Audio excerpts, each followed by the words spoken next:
On August 2, 1976, inside a $6 million fortress on Stonegate Boulevard in Fort Worth, a 12-year-old girl was killed. A towering former college basketball star was shot to death, and the woman who survived said she looked straight into her estranged husband's face. 3 eyewitnesses identified Texas oil tycoon T. Cullen Davis, then believed to be worth $100 to $500 million, yet a jury later declared him not guilty after only hours of deliberation. How does a mansion become a courtroom weapon, and what happens in Texas when the richest man can buy doubt? In 1970s Texas, money moved like weather, sudden, violent, and impossible to argue with. The oil boom minted a class of ultra-wealthy men whose names carried the weight of banks, country clubs, and courthouse friendships, while their wives were expected to carry something else: beauty, silence, and a spotless public image. Fort Worth society was a small universe with strict gravity. Reputations were traded at charity galas, tennis courts, and golf tournaments, and the society pages functioned like today's social media, only slower, sharper, and harder to escape. What did old money mean in a place where new oil fortunes could purchase mansions overnight but still couldn't purchase respect from the established set? And what did a woman's credibility mean when it was filtered through the era's double standard, where a man's excess could be dismissed as appetite, but a woman's could be branded as moral failure? Divorce in that world was not simply a legal process, it was a public war over status, assets, and narrative control. Temporary alimony orders, legal fees, restraining orders, and property disputes became pressure points, and every hearing could feel like a referendum on who deserved comfort and who deserved punishment. Add a celebrity defense culture, larger-than-life attorneys who treated trials as theater, and the courtroom became a second mansion, another gated space where only certain truths were allowed to enter. This is why the Priscilla Davis story still matters. It sits at the crossroads of wealth, gender, media, and justice, and it asks the same uncomfortable question modern audiences still recognize. When a woman survives, speaks, and names a powerful man, is the system built to investigate the accusation or to investigate her? And when the stakes are tens of millions of dollars, who is really on trial? The accused or the idea that money should ever lose? Priscilla Lee Childers did not enter the world through velvet curtains. She entered through the hard math of scarcity in a fractured Texas childhood where fathers disappeared, mothers carried the weight, and every small expense demanded a decision. In later retellings, her early life reads like the blueprint of vulnerability: instability at home, limited protection, and a young girl learning too soon that survival sometimes meant performing adulthood before understanding it. What does that do to a person's appetite for escape? It creates a hunger not only for comfort, but for permanence, for a door that will finally lock, for a name that will finally matter, for a life that will no longer be one bad week away from collapse. She became a mother while still barely old enough to be called a teenager, moved through early marriages and disappointments, and carried the quiet stigma that society assigns to girls who fall behind the moral script. Then came the social ladder, slow, imperfect, and marked by compromises, until her life brushed against a different universe entirely. The country club world, where the lawns were always trimmed, the smiles were always measured, and the men who ran the rooms had fortunes that sounded less like money and more like weather forecasts. That is where she met T. Cullen Davis, a Texas oil heir whose wealth placed him in a category most Americans only encountered through headlines. When a man like that chooses a woman like her, the story can be framed as rescue, romance, transformation. But another reading is darker. It is acquisition, a symbol added to the collection. Was it love that closed the distance, or the intoxicating logic of access? Access to security, to status, to the kind of life that makes old pain look like a distant country. Their marriage moved like a spotlight, sudden, public, and filled with the sense that everyone was watching to see whether she belonged. The timing alone became legend: weddings and funerals, celebration and grief colliding on the same day. And in high society, symbolism is never neutral. Under Cullen's money, Priscilla's image changed. Her presence became louder, and her body, style, and charisma were treated as public property for gossip and judgment. She was visible in the way society loves most, as entertainment. At tournaments and parties, she appeared as a spectacle, admired, mocked, desired, resented, while Cullen, by many accounts, seemed to enjoy the attention she drew, the proof that what stood beside him belonged to him. How does a marriage survive when one partner is treated like a crown, not a person? And what happens when the crown begins to speak back? In this world, the home is not merely a home, it is a statement. So when Cullen initiated the construction of Stonegate, the mansion was designed to be more than shelter. It became a monument to money's imagination. Acres of land, oversized rooms, dramatic features, and the kind of architectural scale that makes ordinary life feel small. Yet the most revealing details were not the luxury, they were the mechanics. A house like that is often presented as protection, gated driveways, systems, controls. But those same elements can become instruments of dominance when the person who built the fortress also holds the codes, the keys, and the knowledge of every corridor.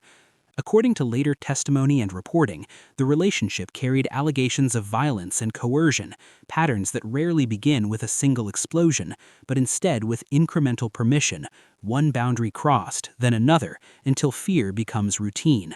The myth of old money is that it refines. The reality, too often, is that it amplifies whatever is already there. And while Priscilla's public image could be sliced into rumors about outfits, parties, or provocation, the private story, what she said happened behind doors, suggested a different kind of confinement. Not poverty's confinement, but luxuries. When the marriage finally cracked into open warfare, the battlefield was not only emotional, it was legal. Divorce for the ultra-wealthy is not a separation, it is a high-stakes redistribution of power, and every hearing becomes a struggle over narrative. Temporary alimony orders, legal fees, household expenses, these were not just numbers, they were leverage. Priscilla's demands were described in sums that sounded unreal to ordinary families, but that is precisely the point.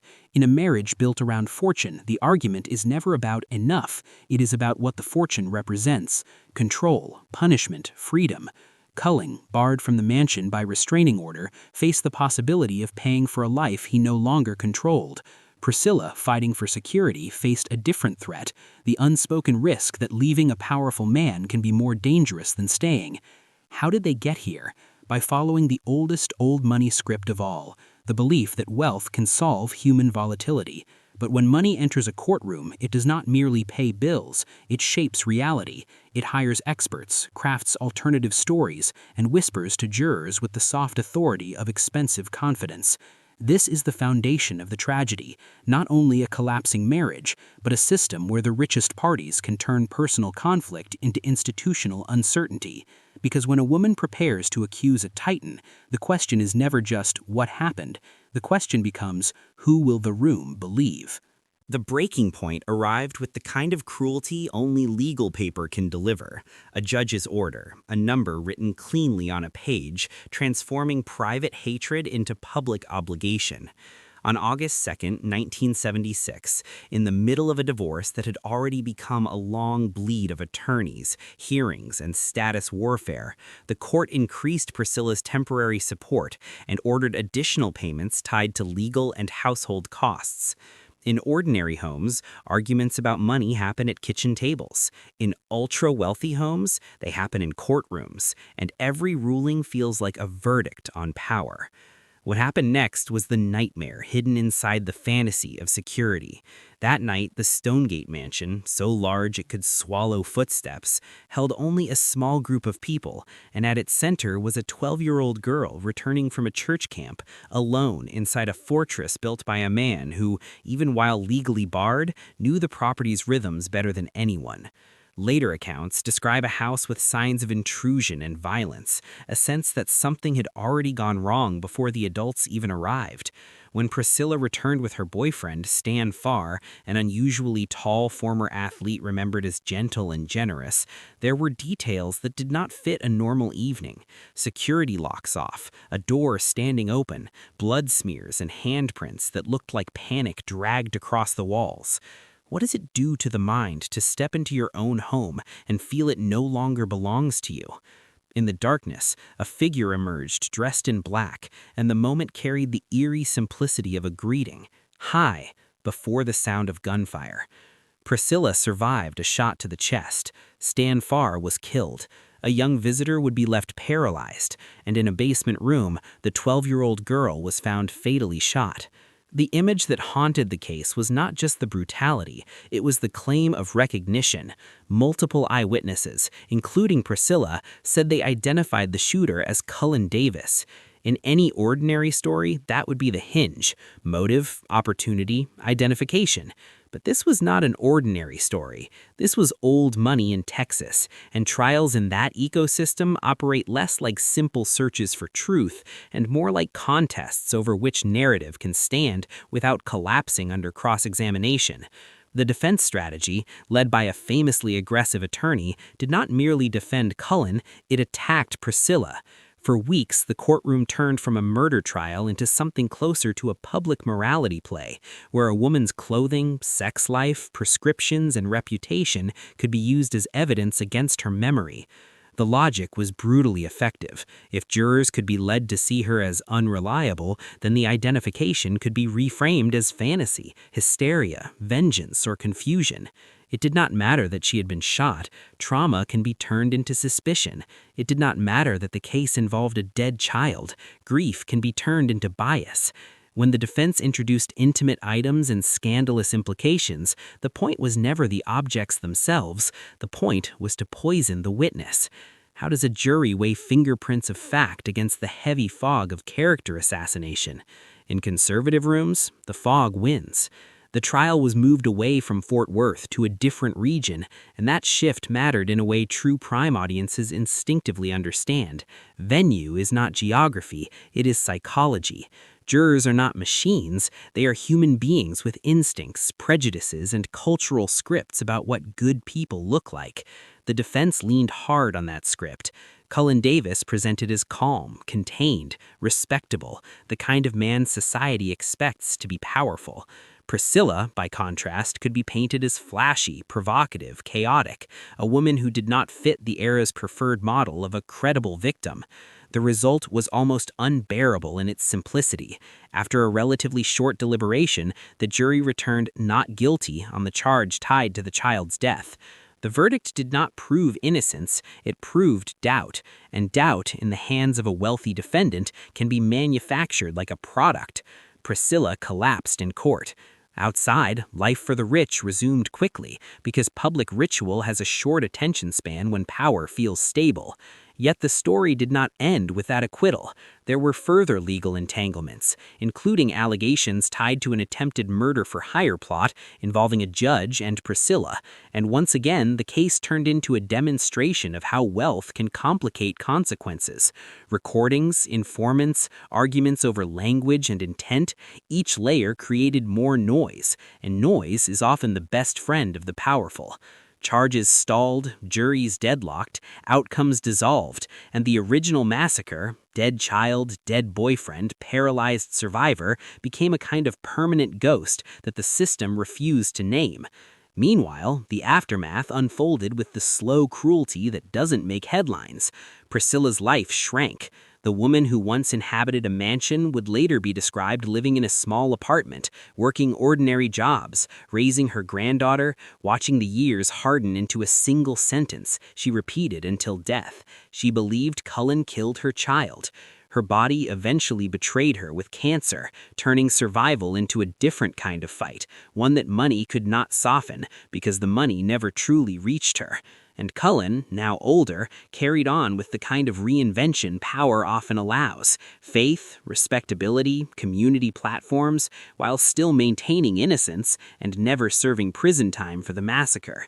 Has anything really changed, or did the Stonegate case simply reveal, with unforgettable clarity, the oldest truth of all, that justice is not blind when wealth keeps one eye open? The Priscilla Davis case feels like a period piece. 1970s hair, country clubs, oil fortunes, Amarillo jurors, yet its mechanics are painfully modern. Swap the society pages for social media and the playbook is instantly recognizable. When a woman accuses a powerful man, attention rarely stays on the alleged act. It migrates to her body, her choices, her past, her tone. The courtroom version of that migration is cross-examination that turns into character profiling. The internet version is a comment section that confuses spectacle with proof. In both arenas, the core question becomes, is she the kind of woman we trust, rather than what happened in that house? How did we get to a culture where credibility is treated like beauty, something that can be granted or revoked based on taste? The Stonegate verdict also mirrors a wider modern pattern, the idea that legal outcomes can be engineered through resources. High-priced attorneys, expert witnesses, strategic venue changes, narrative framing, these are not conspiracy theories, they are structural advantages that exist wherever law is adversarial and representation is unequal. For everyday families, a divorce is expensive. For the ultra-wealthy, a divorce becomes a multi-front campaign, where money funds not only the legal fight, but the story told about the fight. And when the stakes reach tens of millions, the incentives warp in disturbing ways.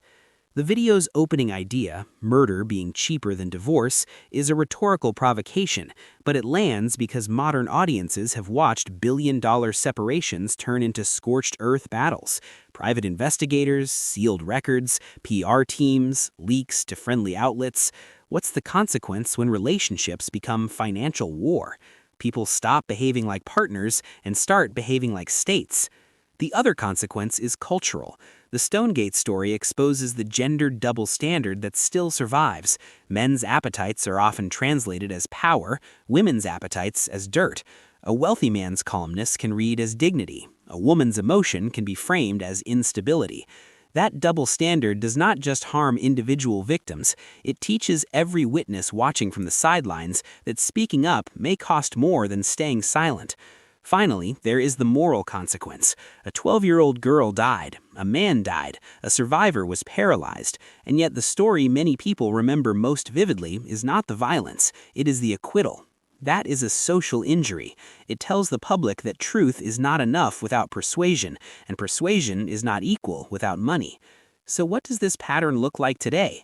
It looks like institutions asking ordinary people to trust the process, while quietly admitting the process rewards the best-funded storyteller. The first lesson of the Stonegate tragedy is brutal but clarifying. Luxury does not equal safety, and security is meaningless if the greatest threat is intimate, someone who already knows the codes, the routines, the vulnerabilities. Old money sells a fantasy of protection, but protection is not a gate, it is autonomy. That is why the second lesson is financial and legal independence. When relationships collapse, the person with more resources can afford time, expert narratives, and endless procedure. The counterweight is preparation, documentation, trusted counsel early, and boundaries that do not rely on a partner's goodwill. What happened next for Priscilla, years of legal limbo, public humiliation, and shrinking options, shows the cost of a system that turns private life into adversarial theater. The third lesson is cultural. Credibility should not be treated as a purity test. A woman's past, clothing, or sexuality should never become a substitute for evidence. Modern audiences can recognize this dynamic instantly, which means there is a responsibility to refuse it, to demand that institutions and media focus on verifiable facts rather than moralized spectacle. The fourth lesson is about narrative control. When power weaponizes story, silence becomes dangerous. Victims and families who can speak, document, and mobilize public attention without turning tragedy into entertainment can at least prevent the complete erasure of their reality. And the final lesson is the one old money rarely teaches. If wealth is real, it should create public good, not private impunity. The only moral redemption available to a society built on inequality is accountability. Laws that reduce venue manipulation, systems that support witnesses, and a culture that understands that not guilty is a legal conclusion, not a guarantee of truth. Because if justice can be priced, then everyone outside the gates is living on credit. Priscilla Davis's story is not remembered because it is the most sensational tragedy Texas ever saw. It is remembered because it exposes the hidden economics of credibility. A woman rose from scarcity into a mansion that looked like safety, only to discover that safety can be a staged illusion when power is personal and the system is negotiable. A child died inside a fortress built by money, and the public was left with a verdict that felt less like resolution and more like a warning. Old money can purchase comfort, but it can also purchase confusion. And once confusion becomes permanent, the dead remain dead, the injured remained injured, and the living are forced to carry a truth that the courtroom refused to hold. What does it mean when the most famous part of a murder case is not the evidence but the acquittal? It means the story is larger than one night. It becomes a case study in how inequality survives through procedure, performance, and prejudice. Old money can build a mansion. It can hire the best voice in the room, but it cannot buy back time, childhood, or the quiet years stolen from a survivor who keeps repeating the same sentence until her last breath. Now it's your turn. Did you know 3 eyewitnesses identified Cullen Davis, yet he walked free? If you were on that jury, what would you have needed to believe her? Drop your thoughts in the comments, share this episode with someone who thinks wealth equals safety, and subscribe for more stories where glamour meets the cold machinery underneath. Because behind every gated driveway, there is a door the world doesn't see, and sometimes that door decides everything.